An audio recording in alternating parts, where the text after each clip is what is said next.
이제 하나님의 부르심을 받은 모세가 애굽 왕 바로 앞에 섭니다. 그리고 여호와 하나님의 말씀을 그에게 전달합니다. 오늘 보면 1절에 보면 이스라엘의 하나님 여호와께서 이렇게 말씀하시기를 내 백성을 보내라 라고 하셨다. 그러니 바로야 너는 그분의 말씀을 들으라 라고 선포합니다. 하지만 바로는 도대체 여호와가 누구이기에 내가 그의 말을 들어야 하느냐라고 말하고 항변하며 이후 출애굽기 12장까지 모세와 바로 그리고 여호와와 애굽 신들 사이에 길고도 긴 대결이 펼쳐집니다. 결국 바로는 하나님이 내리신 10가지 재앙, 나일강이 피로 변한 재앙에서부터 시작하여서 애굽의 모든 처음 난 것이 죽음에 이르는 10번째 재앙까지 다 경험한 다음에 모세와 하나님 앞에 항복하게 됩니다. 이와 같이 출애굽기에 등장하는 바로는 이스라엘의 출애굽을 방해하는 사람으로 등장하는데 오늘은 그 바로라는 인물에 대해서 함께 살펴보고자 합니다. 먼저 당시의 바로가 누구인지를 알기 위해서는 출애굽의 연대를 알아야 합니다. 고고학자들과 역사학자들에 따라서 출애굽의 연대를 각각 다른 방식으로 계산하는데 저는 성경 자체를 근거로 그 연대를 계산해 보고자 합니다. 먼저 역사적으로 성경의 연대기 중 가장 확실한 첫 번째 연대기는 솔로몬이 성전을 건축하기 시작하던 때로서 그 해가 바로 주전 966년입니다. 그러니까 이 연대기는 성경 내적인 증거와 성경 외부의 역사적인 증거로 이 연대기는 모두가 의심 없이 받아들인다고 볼 수 있습니다. 그런데 성경을 보면 그때 솔로몬이 성전을 건축하던 그때가 이스라엘이 출애굽한 지 480년이 지난 때라고 말하고 있습니다. 따라서 출애굽의 연대는 주전 1446년경으로 볼 수 있고 이렇게 본다면 출애굽 당시의 바로가 어떤 사람인지를 우리는 추정해 볼 수 있으며 당시의 왕궁의 역학관계를 알 수 있게 됩니다. 이 연대기를 근거로 보면 출애굽 시절 모세가 상대하고 있는 바로는 애굽의 아멘호텝 2세로서 그와 그의 선조들의 족보를 정리하면 다음과 같습니다. 투트모세 1세라는 사람이 있습니다. 이 사람이 출애굽기 1장에서 모든 히브리 남아들을 나일강에 버려라, 그들을 죽여라 라고 명령했던 사람입니다. 이 투트모스 1세에게 핫셉숫이라는 공주가 있었는데요, 이 사람이 바로 모세를 건져내서 모세를 양아들로 삼은 사람이며 그에게는 엄마가 다른 형제가 있었는데 투트모세 2세입니다. 그러니까 두 사람은 남매인데도 불구하고 당시의 왕궁의 역학관계상 뚜렷한 정치적 목적을 가지고 두 사람이 결혼을 합니다. 그리고 투트모세 2세에게서 태어난 아들이 투트모세 3세인데 이 투트모세 3세는 자기가 왕으로 즉위했음에도 불구하고 계속해서 모세라는 사람을 경계했다고 합니다. 상대적으로 이 사람이 모세보다 나이가 어렸고 당시 애굽 사회에서 모세에 대한 능력에 대한 소문이 워낙 자자했었으며 더불어 모세의 어머니인 핫셉숫이라는 이 여인이 왕궁에서 엄청난 실력을 자랑하고 있었기 때문에 투트모세 3세 입장에서는 언제든 반란이 일어날 수 있다고 생각을 하고 모세를 경계했다고 합니다. 그리고 언제든 모세를 제거할 기회를 보고 있었는데 마침 모세가 애굽 사람을 쳐 죽이게 되었고 그때 투트모세 3세는 이것을 기회로 모세를 제거하기 위해 애를 쓰며 모세가 그때 광야로 달아나 버렸습니다. 그리고 모세가 40년간 광야 생활을 하고 있을 무렵 하나님께서 모세에게 이렇게 말씀하십니다. 출애굽기 4장 19절입니다. 여호와께서 미디안에서 모세에게 이르시되 애굽으로 돌아가라, 내 목숨을 노리던 자가 다 죽었느니라.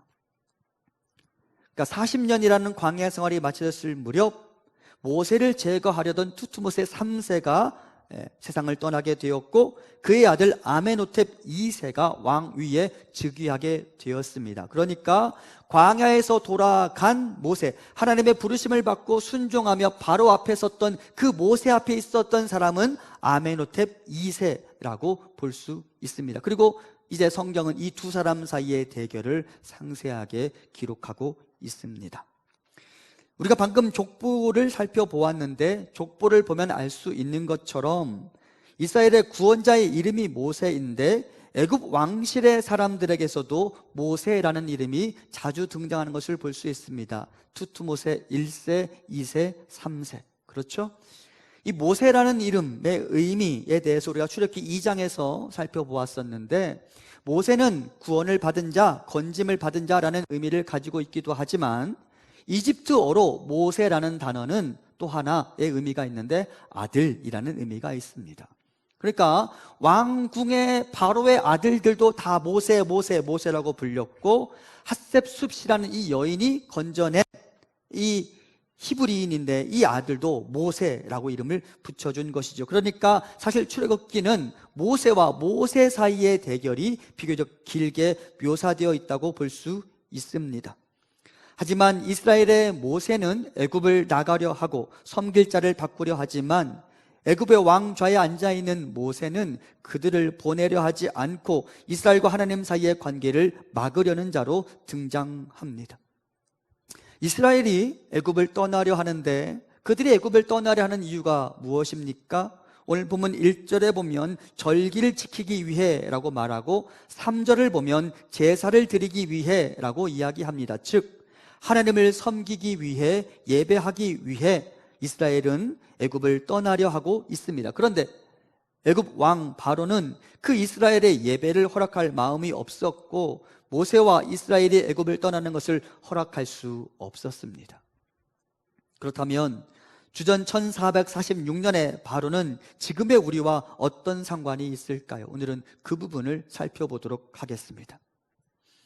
이스라엘이 광야로 나가겠다고 할 때 바로는 그들을 보내지 않겠다고 말하며 이미 종의 신분으로 전락한 이스라엘을 향해 더 가혹한 노동을 강요합니다. 오늘 보면 6절과 7절에 보면 바로가 애굽의 감독관들에게 말합니다. 그들에게 더 이상 짚을 주지 말라. 벽돌 만드는 데 필요한 짚을 주지 말라.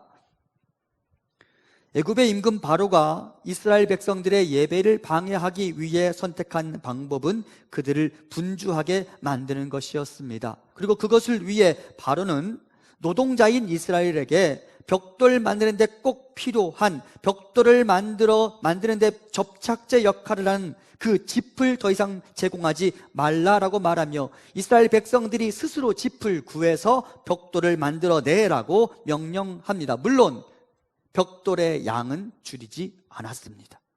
즉 바로는 많은 일들로 이스라엘을 지치게 만들고 예배 드리러 가야겠다는 꿈을 포기하게 만들었습니다. 그리고 지금의 우리에게도 이와 같은 바로가 남아 있습니다. 우리의 예배를 방해하는 세력들이 있습니다. 우리를 지치게 만들고 우리의 예배 집중을 방해하는 세력, 그리고 우리의 예배 참석을 방해하는 세력들이 있습니다.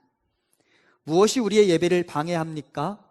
회사의 일이, 사업이, 나의 믿음을 인정해주지 않고 배려해주지 않는 가족들이 나의 예배를 방해합니다. 그들이 나에게 말합니다. 예배를 내려놓으라. 한 주쯤 빠져도 되지 않느냐? 52주 중 대부분은 예배를 드리지 않느냐? 한 주 빠지는 게 뭐가 그리 대수겠느냐?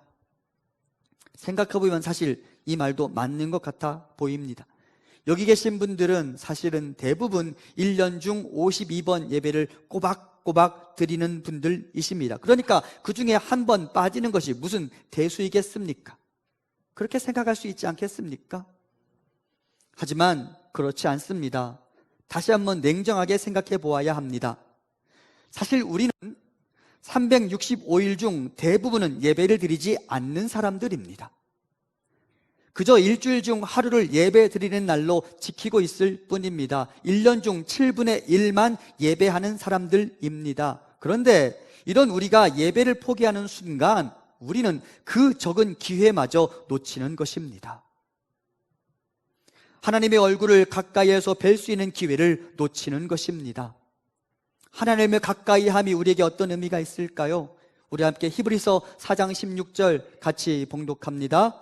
그러므로 우리는 긍휼하심을 받고 때를 따라 돕는 은혜를 얻기 위하여 은혜의 보좌 앞에 담대히 나아갈 것이니라. 아멘. 여기서 은혜의 보좌는 지성소를 상징하며, 지성소는 성소의 끝부분, 휘장을 지나, 성소를 지나면, 휘장을 뚫고 지나가면 거기 지성소가 있고, 그 지성소에 여러분 법궤가 있었어요. 거기에 시은소가 있었어요.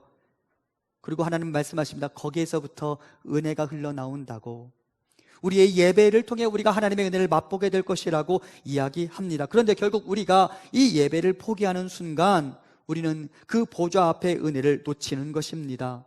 사탄은 이 중요한 일이 그리 중요하지 않다고 말하며 온갖 방법을 다 동원합니다.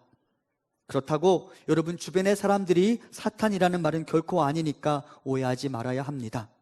사탄이 우리 주변을 이용한다는 말입니다. 기억하십시오. 사탄은 명분 없이 우리의 예배를 방해하지 않습니다. 여러분, 우리가 예배당에 나오지 않는 데는 다 이유가 있습니다. 그렇죠? 아무 이유 없이 혹시 결석하는 분 계십니까? 그래요, 안 그래요? 없어요. 이유가 있어요. 명분이 있어요. 하지만 여러분, 그게 사탄의 전략인 거예요. 아무 이유와 명분도 없이 결석하는 사람은 아무도 없어요. 사탄은 우리에게 명분을 만들어 주는 거예요.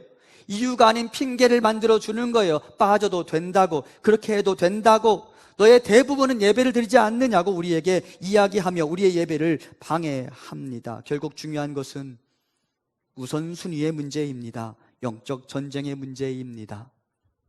물론 예배 드리는 행위 그 자체가 율법이 되어서는 안 됩니다. 하지만 중요한 것이라는 사실을 부인해서도 안 됩니다. 범죄한 아담과 하와를 위한 하나님의 처방전이 무엇이었습니까? 우리 함께 창세기 3장 21절 같이 봉독합니다. 여호와 하나님이 아담과 그의 아내를 위하여 가죽옷을 지어 입히시니라. 아멘. 하나님께서 아담과 하와를 위하여 가죽옷을 입혀주셨습니다. 가죽옷은 무엇을 의미합니까? 가죽옷은 예배의 복장을 의미합니다. 이것을 입고 나에게 나오라고 하나님 말씀하시는 것이죠. 너희가 나를 만나야만 나의 형상으로 창조된 너희가 너희의 삶에서 다시 에덴의 복을 누릴 수 있다고 말씀하시며 이스라엘 백성들을 위하여 나중에도 계속해서 예배의 방법들을 계시하시는 것이죠. 왜? 예배는 하나님을 위해서가 아니라 아담과 하와를 위하여, 우리를 위하여 하나님이 우리에게 선물하여 주신 복의 통로이기 때문입니다. 에덴의 복을 회복하기 위하여 우리에게 가장 중요한 것이 예배이기 때문입니다. 사랑하는 성도 여러분, 예배가 중요합니다. 예배와 그 어떤 것을 바꾸지 말아야 합니다. 그것이 영적인 출애굽 바로로부터 탈출하는 길이기 때문입니다. 아멘. 여러분, 제가 올해 시작하면서 여러분께 그렇게 부탁드렸었습니다. 52주 빠지지 말자고, 52번 52번 예배 빠지지 말자고. 여러분, 다른 것과 예배를 바꾸지 마시기 바랍니다. 아멘. 예배가 제일 중요합니다. 성도의 삶에 있어서 예배자의 자리를 지키는 것, 이것이 가장 중요합니다. 이것이야말로 우리가 하나님을 가까이에서 뵐 수 있는 기회이며 이것이야말로 우리가 에덴의 복을 누릴 수 있는 가장 중요한 통로이기에 우리 모두 예배를 제일 중요한 것으로 여기며 예배자의 자리를 떠나지 않는 저와 우리 모두가 될 수 있기를 간절히 소망합니다. 또한 바로는 하나님께 나아가려는 이스라엘에게 이렇게 말합니다. 출애굽기 8장 28절을 같이 봉독합니다. 바로가 이르되 내가 너희를 보내리니 너희가 너희 하나님 여호와께 광야에서 제사를 드릴 것이나 너무 멀리 가지는 말라. 그런즉 너희는 나를 위하여 간구하라. 아멘. 바로가 계속되는 재앙 앞에 조금씩 마음이 연약해지게 되는데 결국은 바로가 이렇게 말합니다. 그래, 가라. 광야로 가라. 하지만 너무 멀리 가지는 말라. 다른 표현으로 하면 바로가 이렇게 말하는 것이죠. 하나님께 너무 가까이 가지는 말라. 신약 성경을 보면 예수님이 좋아서 그 곁을 지키고는 있지만 언제나 떠날 준비가 되어 있었던 물이 라는 사람들이 등장하며, 또한 그분 곁을 반드시 지키겠다고 다짐하던 제자들이 등장합니다. 그런데 이 시대의 바로가 우리에게 말합니다. 제자가 될 필요가 없다고, 헌신할 필요가 없다고, 그냥 무리로 남아 있으라고, 얕은 수준의 신앙으로 만족하라고, 굳이 제자가 되려 노력하지 말라고, 피곤해질 뿐이라고, 교회가 너를 가만히 내버려두지 않을 것이라고, 적당히 선을 그으라고, 목사님 눈에 너무 많이 보이면 목사님이 너한테 무슨 일을 시킬 거야, 내가 피곤해질 거야 라고 이 시대의 바로가 우리에게 이야기합니다. 왜 그럴까요? 우리가 그분께 가까이 가는 것이 우리에게는 복이요, 사탄에게는 절망이기 때문입니다. 사탄은 우리를 조종하고 우리가 하나님으로부터 멀어지며 이 땅에 하나님의 뜻 대신 자신의 뜻이 견고하게 자리 잡기를 원합니다. 온갖 탐욕과 욕망이 이 세상을 지배하기를 원하고, 미움과 원망과 불신과 다툼과 분쟁이 이 세상에 가득하기를 원합니다. 하지만 인간이 하나님께로 가까이 나아가면 나아갈수록 그럴 가능성이 작아지게 되기에 사탄은 우리와 하나님 사이의 거리를 떼어놓으려 애씁니다. 교묘하게 완전히 돌아서라는 말은 하지 않습니다. 그냥 적당히 거리를 두고 있으라고 이야기할 뿐입니다. 우리가 하나님께 가까이 가면 갈수록 우리 안에 있던 그분의 형상이 회복되고, 우리 안에 사라졌던 하나님의 영이, 거룩한 영이 새롭게 회복되는데 사탄이 그것을 좋아할 리가 없습니다. 사탄은 우리에게 말합니다. 그냥 거기에서 멀리서 그분을 바라보고 다시 돌아오라고, 그래도 된다고. 우리가 하나님께로 가까이 가는 것을 막아보려 그렇게 애를 씁니다. 하지만 여러분, 그것은 사탄의 속임수입니다. 기억하십시오. 우리가 하나님의 품으로 깊숙이 들어가면 우리는 그곳에서 하나님의 은혜를 맛보게 될 것입니다. 하지만 적당히 거리를 두고서 그분께 나아가는 것을 망설이게 되면 우리는 하나님의 은혜를 누리지 못하게 될 것입니다. 여러분, 얼마 전에 제가 혈루증 앓던 여인에 대한 말씀을 나누었었습니다. 그렇죠? 혈루증 앓던 여인이 예수님의 옷자락을 탁 붙잡았습니다. 그랬더니 예수님의 능력이 그 여인에게 흘러 들어갔다고 말하죠. 접촉된 그 자리에서, 붙어있는 그 자리에서 주의 능력이 우리 가운데 흘러 들어오는 것인데 사탄은 그것을 막아내는 것입니다. 여러분, 우리가 그분께 깊숙이 들어가야 될 이유가 무엇인지 아십니까? 에스겔 47장을 보면 성전에서 물이 흘러나온다라고 말합니다.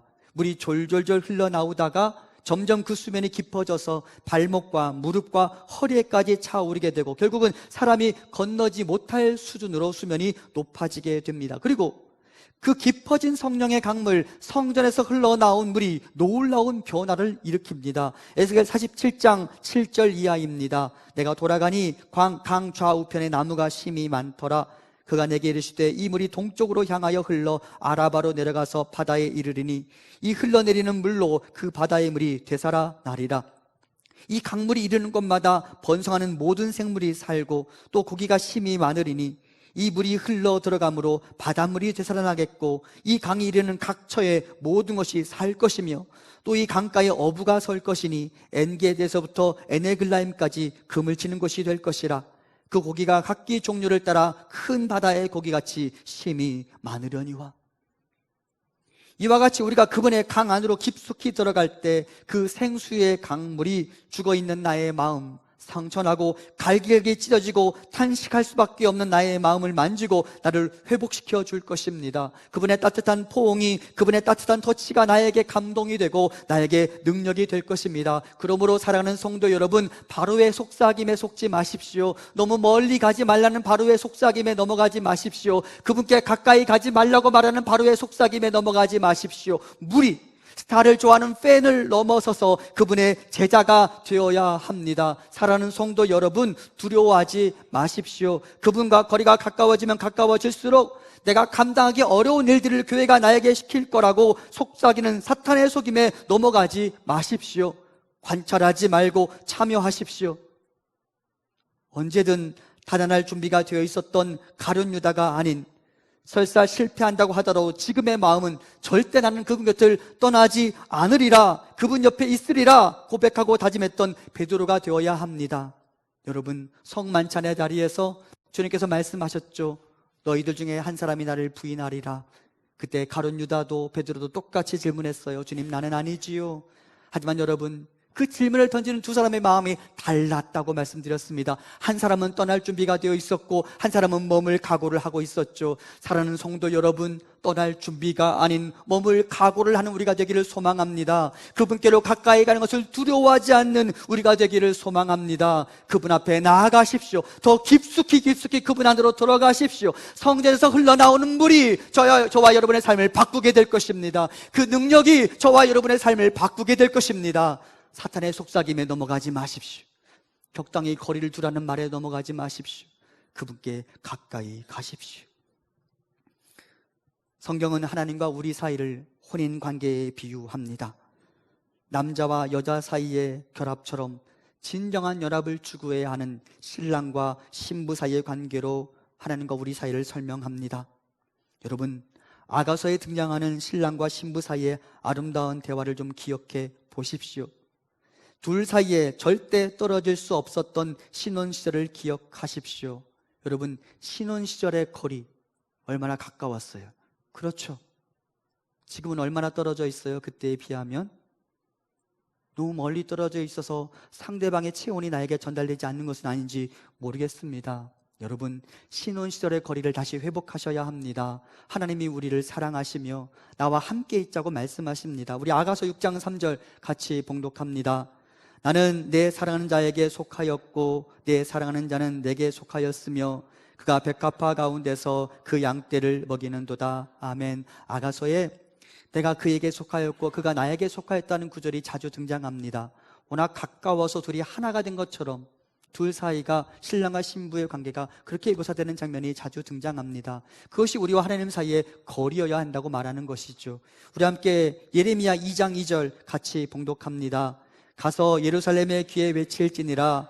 여호와께서 이와 같이 말씀하시기를 내가 너를 위하여 내 청년 때의 인애와 내 신혼 때의 사랑을 기억하노니 곧 씨 뿌리지 못하는 땅 그 광야에서 나를 따랐음이니라. 아멘. 별로 좋은 것이 없어도 내가 나를 사랑하지 않았느냐, 그 신혼 때의 거리를 다시 회복해야 하지 않겠느냐, 하나님 예레미야를 통해 이스라엘 백성들에게 말씀하시며 지금의 우리에게도 똑같이 말씀하십니다. 사랑하는 성도 여러분, 저와 우리와 하나님 사이의 거리가 신혼 시절의 거리로 돌아갈 수 있기를 간절히 소망합니다. 사랑하는 내 남편과 내 아내와 떨어질 수 없었던 그 신혼 시절의 애틋한 사랑의 거리가 바로 우리와 하나님 사이의 거리가 되기를 간절히 소망합니다. 성경은 또한 우리와 하나님 사이의 관계를, 우리와 예수 그리스도와의 관계를 포도나무와 가지의 비유로 설명합니다. 여러분, 가지인 우리가 포도나무로부터 얼마만큼 떨어져 있어야 열매를 맺을 수 있을까요? 얼마만큼이 허용이 될까요? 1cm? 1mm? 그 정도는 떨어져 있어도 열매를 맺을 수 있을까요? 그렇지 않습니다. 포도나무와 가지 사이의 관계는 0mm가 되어야 합니다. 찰싹 붙어 있어야만 가지인 우리에게 포도나무의 영양분이 흘러들어와 우리는 열매를 맺을 수 있는 것입니다. 그래야 우리는 창조자의 복을 누릴 수 있는 것입니다. 그래야 우리는 창조주 하나님께서 우리를 위해 예비하신 에덴의 복에 동참할 수 있는 것입니다. 우리 함께 시편 73편 28절 같이 봉독합니다. 하나님께 가까이함이 내게 복이라. 내가 주 여호와를 나의 피난처로 삼아 주의 모든 행적을 전파하리이다. 아멘. 그분을 가까이함이 내게 복이라. 여호와를 가까이함이 내게 복이라. 하나님과 우리 사이의 거리를 제로로 만드는 것이 우리에게 복인 줄 알아. 사탄이 우리에게 속삭이는 소리, 적당히 가라, 너무 멀리 가지 마라, 그분께 너무 가까이 가지 마라, 너만 피곤할 뿐이라고 말하는 사탄의 속삭임에 단호하게 노! 라고 선언하며 하나님과 우리 사이의 거리를 0으로 만들어내는 우리 모두가 될 수 있기를 간절히 소망합니다. 그럴 때 우리에게 열매가 맺히기 때문입니다. 이런 면에서 우리는 복받은 사람들이에요. 세상에 없는 신을 섬기는 사람들이죠. 우리 함께 신명기 4장 7절 같이 봉독합니다. 우리 하나님 여호와께서 우리가 그에게 기도할 때마다 우리에게 가까이 하심과 같이 그 신이 가까이함을 얻은 큰 나라가 어디 있느냐. 아멘. 다들 자기 신을 섬기죠. 하지만 여러분, 우리가 믿는 여호와 하나님처럼 우리가 그분의 이름을 구할 때 우리에게 가까이 오시는 분이 없다라고 성경은 분명하게 선언합니다. 그분과의 거리를 좁혀나가시기 바랍니다. 사탄이 우리에게 속삭이는 그 소리에 넘어가지 마세요. 그분께 가까이 가면 내가 피곤해질까요? 사탄의 거짓말이에요. 그분께 가까이 가면 갈수록 나는 그분의 은혜를 충분히 머금게 될 것이고, 나는 그분이 우리 가운데 베푸시는 능력을 맛보게 될 것입니다. 성경은 말합니다. 그분과 거리를 유지하려는 자, 그는 그분을 거절하는 자라고, 믿음은 believe into라고, 영접하는 자, 그가 그 이름을 믿는 자라고, 그분의 영을 환영하는 자, 그가 그분을 믿는 자라고. 그러므로 이제 마음의 문을 열어보십시오. 성령의 바람이 내 안으로 들어오게 될 것입니다. 주의 영이 내 안에 들어와 새 일을 이루실 것입니다. 흙덩어리를 아담으로 만드신 그 영, 메마른 뼈를 살아있는 군대가 되게 하시는 그 영이 내가 열어놓은 그 창문 틈 사이로 들어와 나를 바꾸실 것입니다. 그분을 거절하지 말고 그분 곁으로 기꺼이 가까이 다가가시기 바랍니다. 그분을 가까이 함이 우리에게 복이 될 것입니다. 이스라엘의 출애굽을 막기 위해 바로가 내놓은 또 다른 제안이 여기 있습니다. 출애굽기 10장 10절부터 11절 우리 같이 봉독해 보겠습니다. 바로가 그들에게 이르되 내가 너희와 너희의 어린아이들을 보내면 여호와가 너희와 함께함과 같으니라. 보라, 그것이 너희에게는 나쁜 것이 아니니라. 그렇게 하지 말고 너희 장정만 가서 여호와를 섬기라. 이것이 너희가 구하는 바니라. 이에 그들이 바로 앞에서 쫓겨나니라. 아멘. 바로가 계속되는 재앙 앞에 점점 마음이 약해지면서 그래 이제 가라 라고 허락하며 이렇게 이야기합니다. 너희 장정만 가서, 아이들은 남겨두고. 여러분, 부모가 그 아이들을 애굽 땅에 남겨놓고 자기들만 광야로 나아가서 다시 돌아오지 않을 수 있어요? 없어요? 없죠. 그럴 사람이 없죠. 바로는 그것을 알고 있었죠. 장정만 가서 애들은 남겨놓고, 그러면 멀리 가지 않을 거라는 것을 알았어요. 그러면 다시 돌아오게 될 거라는 걸 알았어요. 그러니까 애들은 남겨두고 가라 라고 말하죠. 그것뿐만이 아닙니다. 출애굽기 10장 24절 우리 같이 봉독합니다.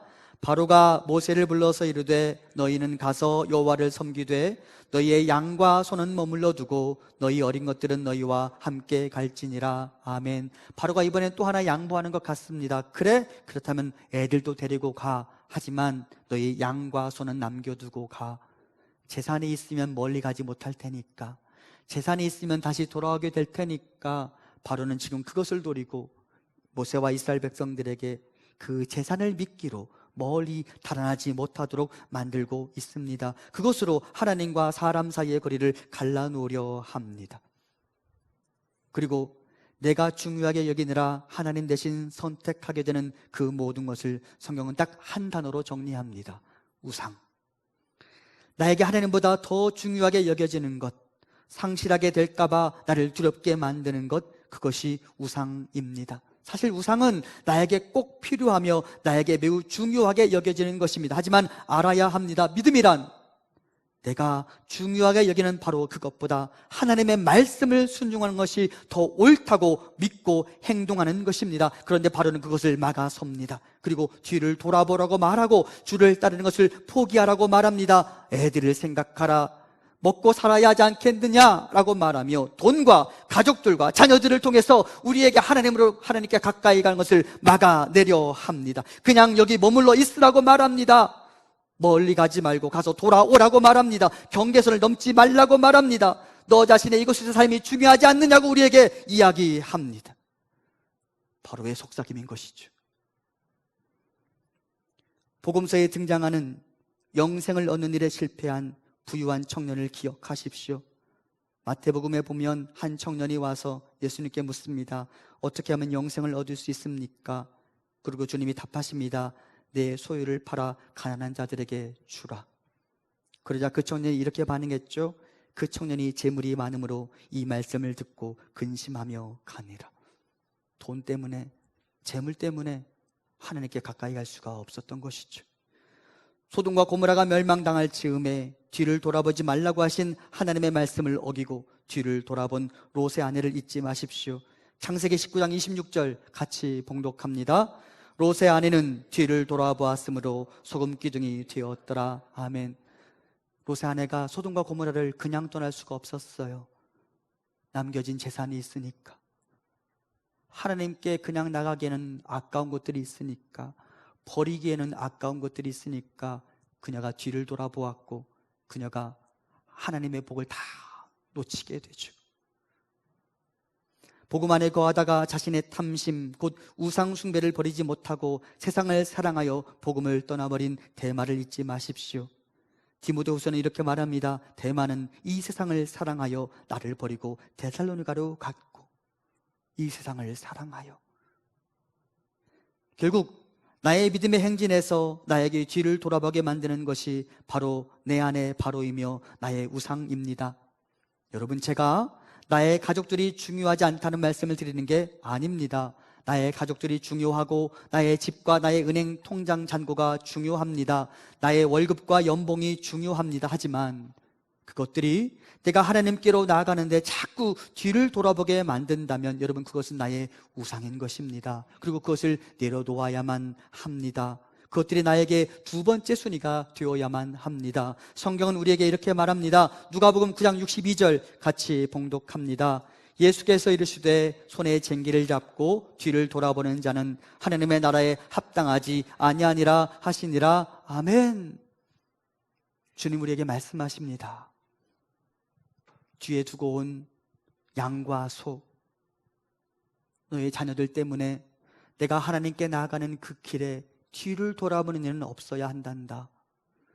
너의 그 우상들을 내려놓고 내 앞으로 나오라. 내가 너에게 첫 번째 순위가 되어야 한단다. 그러므로 사랑하는 성도 여러분, 선포하고 고백하십시오. 하나님이 나에게 언제나 우선순위이십니다. 그것이 출애굽 바로로부터의 탈출을 의미하기 때문입니다. 이렇게 본다면 결국 이 시대의 바로는 멀리 있지 않습니다. 주전 1446년의 그 바로는 사실은 내 안에 머물고 있고 바로 우리 옆에 머물고 있습니다. 그 바로는 우리와 하나님 사이를 방해하고 연결고리를 끊어놓기를 원하고 있습니다. 그러므로 이제 결단하고 바로로부터 출애굽하십시오. 내가 섬길 자를 명확하게 선포하십시오. 그리고 마음을 부드럽게 하며 하나님의 말씀에 반응하십시오. 애굽의 왕 바로는 하나님이 주신 여러 기회가 있었음에도 불구하고, 하나님이 계속해서 그에게 경고하시고 말씀하셨음에도 불구하고 자기의 마음을 닫아버리고 하나님의 말씀을 거부했으며, 그리고 그에게 있어 가장 소중한 것을 잃게 되었습니다. 그가 하나님의 말씀을 거절한 대표적인 구절이 여기 있습니다. 바로가 개구리 떼의 재앙을 지난 다음에 그의 마음이 이렇게 바뀌었습니다. 출애굽기 8장 15절입니다. 그러나 바로가 숨을 쉴 수 있게 됨을 보았을 때에 그의 마음을 완강하게 하여 그들의 말을 듣지 아니하였으니 여호와께서 말씀하신 것과 같더라. 숨 쉴만 하니까 하나님을 버린 거예요. 숨 쉴만 하니까 하나님의 말씀을 듣는 것을 거부한 거예요. 결국은 그가 하나님이 들려주신 말씀을 거부했고 그에게 주어진 기회를 놓치고 말았습니다. 그의 마음을 완악하게 만들었기 때문입니다. 그렇다면 우리가 우리 안에 바로로부터 독립하기를 원한다면 우리가 어떻게 해야 할까요? 제가 말씀을 보면서 참 재미있다라는 생각이 들었어요. 방금 우리가 보았던 부분이 출애굽기 8장 15절인데요 누가복음 8장 15절에 이 완악한 바로로부터 탈출할 수 있는 비결이 있더라고요. 우리에게 누가복음 8장 15절 같이 봉독합니다. 좋은 땅에 있다는 것은 착하고 좋은 마음으로 말씀을 듣고 지키어 인내로 결신하는 자니라. 아멘. 여러분, 바로가 하나님의 말씀을 들었어요? 안 들었어요? 들었어요. 왜 그런데 그의 삶에 하나님의 은혜가 다다를 수 없을까? 그가 말씀을 듣기는 들었지만 지키지 않았어요. 하나님이 하라는 대로 하지 않고 거절했어요. 그랬더니 그가 하나님의 은혜를 맛볼 수 없었던 것이죠. 사랑하는 성도 여러분, 우리는 많이 듣는 자들입니다. 많이 듣는 자들이죠. 하지만 왜 우리 안에 결실이 없는지 아십니까? 말씀을 듣는 것으로 그치기 때문입니다. 하나님 우리에게 말씀하십니다. 말씀을 듣고, 전사님 말씀 다시 보세요. 말씀을 듣고 그 다음 뭐 하라고 말해요? 지키요. 말씀대로 해보라는 거예요. 왜 우리에게 포도나무의 열매가 맺히지 않는지 아십니까? 지키지 않기 때문입니다. 해보지 않기 때문입니다. 하나님 말씀하신 대로 순종해보지 않기 때문입니다. 사랑하는 성도 여러분, 바로도 들었어요. 들었는데 그가 하나님의 능력을 맛볼 수 없었어요. 왜? 지키지 않았기 때문에. 우리에게도 하나님 동일하게 말씀하십니다. 들을 뿐만 아니라 뭐 하라고? 지키라고. 그리고 또 하나, 인내해야 한다고. 당장에 너희가 원하는 타이밍에 일이 일어나지 않는다고 너무 실망하지 말고 낙심하지 말고 인내하라고, 견디어 보자고. 그러면 어떻게 된다고요? 결실하게 될 것이다. 사랑하는 성도 여러분, 저는 우리 모든 성도님들의 삶에 포도나무 가지로서의 열매가 풍성히 맺히기를 간절히 소망합니다. 여러분이 하나님 아버지께서 베푸시는 은혜를 매일매일 경험하며 살아갈 수 있기를 소망합니다. 그것을 위하여 여러분께 당부드립니다. 하나님과 우리 사이의 거리는 언제나 제로가 되어야 합니다.